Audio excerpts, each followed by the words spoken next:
As maravilhas do Código Penal. A história do homem e o Código Penal. Um país é formado pela sequência dos fatos históricos que o criou, e não por uma coleção de citações jurídicas a partir de casos coletados em cortes de justiças com o objetivo de justificar fatos sociais e políticos, definindo valores morais da sociedade e o curso de seus acontecimentos históricos. A judicialização de uma sociedade é quando ela abdica de suas responsabilidades na sua conduta ética e moral em prol do Código Penal, e transforma esse Código Penal em uma sucessão de casos jurídicos processados em cortes de justiça, transformando tradições e costumes em crime e castigo. Punição transformada em justiça, perdendo de vista o legal, o social e o político através da judicialização que transforma juízes em sacerdotes desse mesmo regime laico e secularista, desvinculado das tradições e da sequência dos fatos históricos que criam países e civilizações e não tribunais de justiça. Países e civilização são governados pelo conjunto da sociedade, e o que narra seus acontecimentos é o livro do homem, de sua história, e não do Código Penal, ou ainda, de uma sequência de casos e decisões de cortes de justiça. Quando um país relega sua história a casos jurídicos, promovendo uma eterna judicialização, é porque esse país privilegia a militarização da sua história para sua sobrevivência espúria, descambando a narração da história do homem para os interesses politiqueiros das organizações militares, que confundem, a menudo, a sobrevivência do país com sua própria, tornando esse mesmo país numa sociedade sem uma narrativa histórica, mas aquela descrita no Código Penal e dos casos e decisões dos tribunais. Equalizando o júri, o juiz a generais, agora também a generalas. Assim, essa sociedade nunca alcança a paz, já que passa a representar a luta de seus generais por uma sobrevida que a paz lhes nega, justificando, dessa forma, mais uma guerra, mais um caso jurídico, incrementando o Código Penal, empoderando juízes e desempoderando o cidadão, ficando a sociedade cativa das decisões judiciais, e não mais das narrativas históricas, políticas e sociais que a formavam e a justificavam. A formação do complexo industrial militar. Vitoriosos no final de 1945, após uma guerra devastadora na Europa, a imensa quantidade das forças militares em jogo, então, não se desmobilizaram, e para justificar a sobrevida dos generais, criou-se a Guerra Fria, um estratagema que justificava a continuidade de uma infinidade de guerras, e como se isso não bastasse passou a justificar também golpes e revoluções gloriosas. Tudo isso para justificar a sobrevivência das organizações militares em torno do que acabou ficando conhecido como o Complexo Industrial Militar. A criação desse complexo industrial militar transferia em parte os conceitos de operações militares para a própria economia, que a industrialização transformava em objetivo e alvo dos militares, como ficou bem demonstrado pelo desenrolar da Segunda Guerra Mundial. Economia passou a ser então economia de guerra, e indústria como parte de um complexo industrial militar, o qual foi progressivamente militarizando nossa sociedade, e a narrativa de nossa história em objetivos também militares, transformando fatos históricos em precedentes jurídicos baseados na codificação contida no Código Penal. Como podemos perceber, os juízes e os tribunais se juntaram aos generais para fazerem parte dessa sociedade militarizada sem nunca atingir a paz, fazendo com que a guerra se tornasse um objetivo que se alastrou por todo o seio de nossa sociedade humana, a qual passou a conviver com o delírio militarista de um tiroteio diário, e com a criminalidade que precisava ser contida, obviamente, pelo Código Penal, transformando o conceito de república, do laico e do secular na própria organização militar, ampliando a noção desse complexo industrial militar. A contínua judicialização tornou-se mera consequência na sequência desses eventos que criaram esse complexo militar. O ápice da Guerra Fria e do complexo industrial militar. Na medida em que as forças militares no pós-1945 não se desmobilizaram, passou a haver uma ampliação significativa desse conceito de complexo industrial militar, que foi progressivamente assumindo funções por sobre toda a nossa sociedade, tentando justificar objetivos militares e de segurança nacional, em conjunto com os rumos políticos de nossa sociedade, alterando significativamente não apenas nossa narrativa histórica, mas distorcendo, mentindo e impondo, no final das contas, uma falsa Narrativa onde quase tudo passa a ser não apenas mentira, mas muito pior, uma distorção dos eventos históricos, servindo de matéria-prima para teorias conspiratórias estimuladas pelos próprios militares com a consequente desarticulação dos eventos e das críticas às narrativas históricas. Através da justificativa de segurança nacional, as organizações militares passaram a ditar nas sombras os objetivos históricos de nossa sociedade, e pior, usando dessa justificativa passaram não apenas a mentir e distorcer fatos históricos, mas também de intervir militarmente em nossa sociedade através de golpes de Estado, ou da falsificação pura e simples de acontecimentos que poderiam desagradar os generais guardiões da segurança nacional. Em nome do progressivo e continuado desenvolvimento econômico, nossa sociedade foi pouco a pouco aceitando os efeitos dessa tutela e intervenção militar nas sombras que acabaram por se constituir em um governo sombra, operando nas catacumbas de quartéis. A consequência tem sido a alienação, o anestesiamento e o amortiguamento dos eventos de nossa história, nos transformando todos em zumbis de resultados financeiros, mais preocupados com o resultado das bolsas de valores do que investigar, analisar e refletir sobre nossos eventos históricos, políticos e sociais.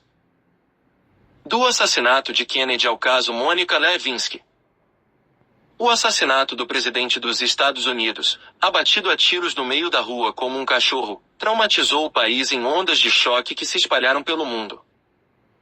Primeiro, Dallas ficou paralisada, pois sabia quem era Lee Oswald, e como era pouco crível que ele tivesse matado Kennedy. Depois veio o medo de todos que o conheciam que poderiam ser a próxima vítima. Na própria delegacia de polícia onde Lee Oswald passou a noite ficou claro desde o delegado até os policiais que o prenderam que aquele homem em estado histérico de choque jamais poderia ter matado um presidente, e que esse caso jamais seria crível num tribunal de justiça devido à fragilidade social de Lee Oswald. Todos em Dallas sabiam disso. As ondas de choque não demoraram a chegar a Washington, e abalaram a classe política americana, demonstrando como o homem, por suposto, mais poderoso da face da terra podia ser abatido a tiros como um animal no meio da rua.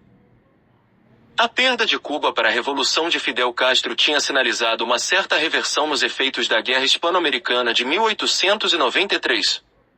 De súbito a antiga frota espanhola sediada em Havana voltava para assombrar as estratégias militares ienques, diminuindo o conceito de sua predominância militar no continente, e o possível reerguimento das culturas ibéricas do português ao espanhol, o que de fato poderia, e aconteceu, atingindo em cheio a joia da coroa imperialista anglo-saxônica que era o Brasil devido sua posição extremamente estratégica no cruzamento de rotas marítimas do Atlântico Sul.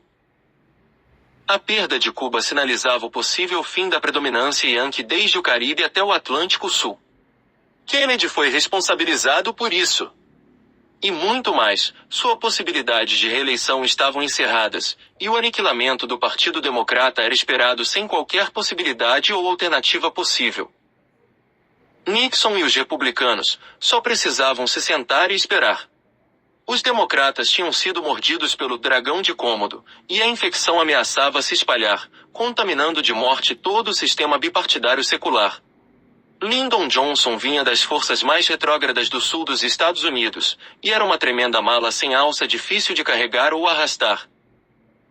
Consequentemente, a narrativa da história dos Estados Unidos dá meia volta, e passa a ser manipulada pelo complexo industrial militar em sua teia de ramificações desde o jurídico até a classe política. A principal vítima foi Kennedy, que morreu aos 42 anos sem saber o que tinha acontecido ao homem mais poderoso da face da terra de então. Desde então, a história dos Estados Unidos deixou de ser uma sequência de eventos de seu povo para ser uma fabricação, uma falsificação, um mito, uma mentira para se atingir objetivos de segurança nacional e estratégias geopolíticas. Sob esse ponto de vista, a vítima não foi apenas Kennedy, mas a própria história dos Estados Unidos e de seu povo.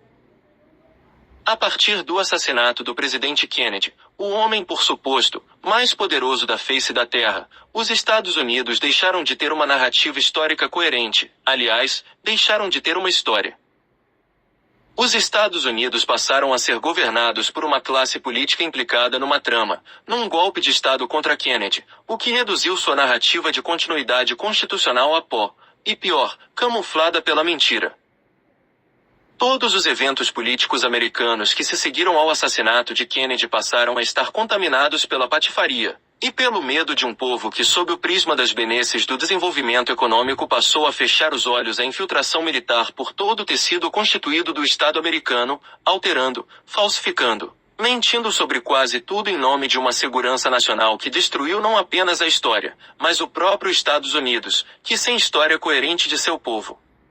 passou a ser um projeto de um complexo industrial militar, governando e tutelando a sociedade americana nas sombras. Os eventos do escândalo Mônica Lewinsky demonstram bem esse ponto de um governo sombra por sobre os Estados Unidos.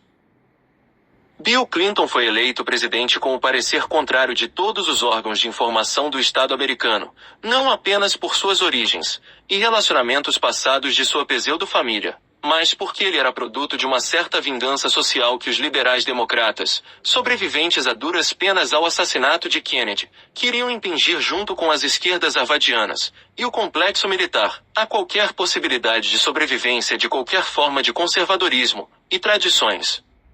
históricas americanas, colocando, nas sombras, um desclassificado moral na Casa Branca ávido por se vingar, nas sombras de suas origens pouco recomendadas.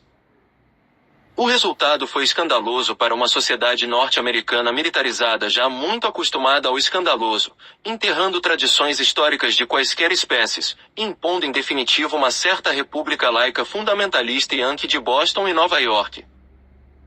O caso Mônica Lewinsky não foi apenas sobre atos libidinosos praticados dentro do Salão Oval da Casa Branca por um presidente americano, mas uma vingança de um rancoroso passivo-agressivo contra as tradições históricas dos Estados Unidos, marcando como um animal raivoso seu território dentro do poder máximo que, por suposto, seria o sofá principal do Salão Oval. Quando o caso veio à tona, não foi uma surpresa para os órgãos de informação sérios do Estado americano, mas uma consequência óbvia de uma nação que tinha perdido sua história para o complexo industrial militar, para a alienação e o amortiguamento dos resultados financeiros de Wall Street.